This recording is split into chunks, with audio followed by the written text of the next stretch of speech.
নমস্কার বন্ধুরা, পিয়ালি রান্নাঘরে আপনাদের সকলকে জানাই স্বাগত। আমি আজ আপনাদের সঙ্গে শেয়ার করছি একটা হেলদি ব্রেকফাস্ট রেসিপি। আজ বানাচ্ছি ওটস চিলা।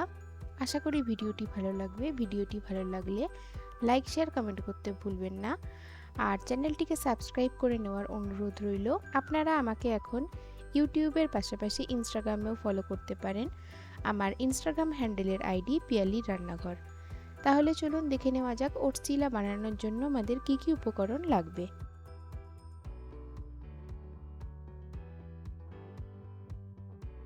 তো ওটস চিলা বানানোর জন্য আমরা প্রথমেই ওটসটাকে ড্রাই রোস্ট করব। তো এখানে ফ্রাইং প্যানে আমি নিয়ে নিচ্ছি 1 কাপ পরিমাণ ইনস্ট্যান্ট ওটস। এবার ওটসটাকে আমি 3-4 মিনিট লো ফ্লেমে একটু ড্রাই রোস্ট করব। এটাকে কিন্তু কন্টিনিউয়াসলি নাড়াচাড়া করতে হবে, নাহলে কিন্তু এটা পুড়ে যেতে পারে। যখন দেখবেন ওটসের কালারটা একটু চেঞ্জ হয়ে এসছে আর এটা থেকে একটা সুন্দর গন্ধ বেরোচ্ছে, তখন বুঝবেন যে ওটসটা ড্রাই রোস্ট হয়ে গেছে। তো এবার আমি ওটসটাকে নামিয়ে একটা আলাদা পাত্রে রেখে দেব।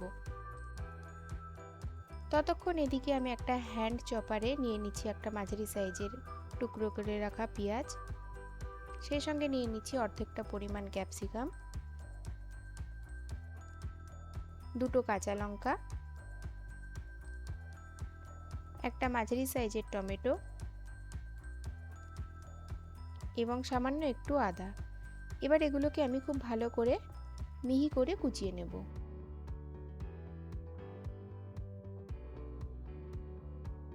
এবার এটাকেও আমি একটা সাইডে রেখে দিচ্ছি। ততক্ষণে ওটসটা একটু ঠান্ডা হয়ে গেছে। ওটসটা এখনো কিন্তু সম্পূর্ণ ঠান্ডা হয়নি, ওটসটা হালকা একটু গরম আছে। তো এই অবস্থাতেই আমি ওটসটাকে কি করব, হাত দিয়ে একটু গুঁড়ো করে নেব যতটা করা যায়। আপনারা চাইলে এটা মিক্সিতেও গুঁড়ো করে নিতে পারেন। তো আমি একদম ফাইন পাউডার বানাচ্ছি না, এটাকে একটু দানা দানা রাখছি। এবার আমি এর মধ্যে দিয়ে দিচ্ছি 2 টেবিল চামচ পরিমাণ সুজি আর 2 টেবিল চামচ পরিমাণ বেসন। সুজি আর বেসনটা এখানে বাইন্ডিং এজেন্ট হিসেবে কাজ করবে।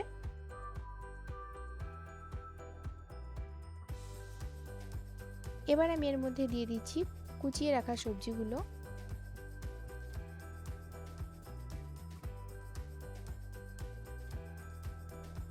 এবার একে একে এর মধ্যে দিয়ে দিচ্ছি হাফ চা চামচ পরিমাণ হলুদ গুঁড়ো, হাফ চা চামচ জিরে গুঁড়ো, হাফ চা চামচ Kashmiri red chilli powder, half চা চামচ আমচুর পাউডার এবং হাফ চা চামচ গোলমরিচ গুঁড়ো।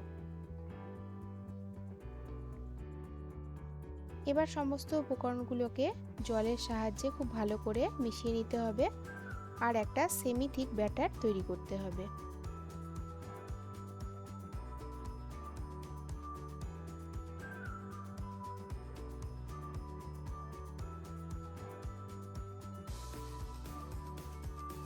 এবার আমি এর মধ্যে দিয়ে দিচ্ছি কুচানো ধনেপাতা আর লবণ। আসলে আমি লবণ আর ধনেপাতাটা আগে দিতে ভুলে গেছিলাম, তো আপনারা লবণ আর ধনেপাতাটা একই সঙ্গে মশলাগুলো যখন দেবেন তখনই দিয়ে দেবেন। এগুলো দিয়েও ভালো করে মিশিয়ে নিচ্ছি। এবার এটাকে আমি 20 মিনিটের জন্য ঢেকে রেখে দেব, যাতে সুজি আর ওটসটা জলটা টেনে একটু ফুলে ওঠে। অন্ততপক্ষে 20 মিনিট কিন্তু এটাকে রাখতেই হবে। ফিরে আসলাম 20 মিনিট পর। দেখুন ওটস আর সুজিটা যথেষ্ট পরিমাণ ফুলে গেছে আর ব্যাটারটাও ঘন হয়ে এসছে। তো আমি এর মধ্যে আরও একটু জল যোগ করে ব্যাটারের কনসিস্টেন্সিটা একটু অ্যাডজাস্ট করে নেব।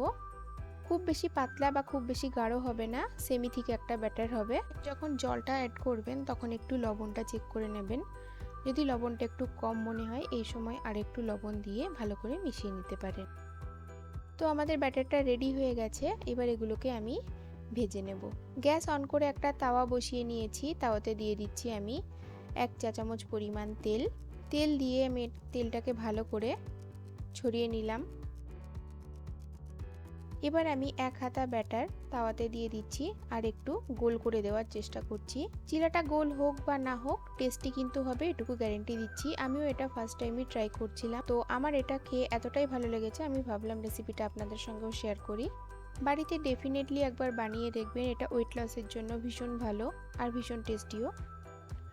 এটাকে ঢেকে দিলাম আমি। এবার 3-4 মিনিট লো ফ্লেমে আমি এটাকে রান্না করে নেব।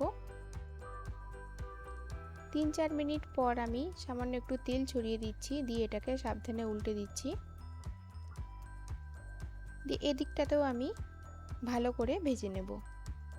উল্টে পাল্টে দুদিকটা যখন খুব ভালো করে ভাজা হয়ে যাবে তখন এটাকে আমি প্যান থেকে বের করে নিচ্ছি, নিয়ে এটাকে আমি টমেটো কেচাপ আর টক দইয়ের সঙ্গে সার্ভ করছি। আর বাকি যে চিলাগুলো আছে সেগুলোকেও আমি একই পদ্ধতিতে বানিয়ে নেব। তো বাড়িতে একবার অবশ্যই ট্রাই করে দেখবেন, আশা করি আপনাদের ভালো লাগবে। আর আপনারা যদি বাড়িতে ট্রাই করেন তো আমাকে ইনস্টাগ্রামে ট্যাগ করতে ভুলবেন না। তাহলে আজ আসি, আবার দেখা হবে নতুন ভিডিও নিয়ে।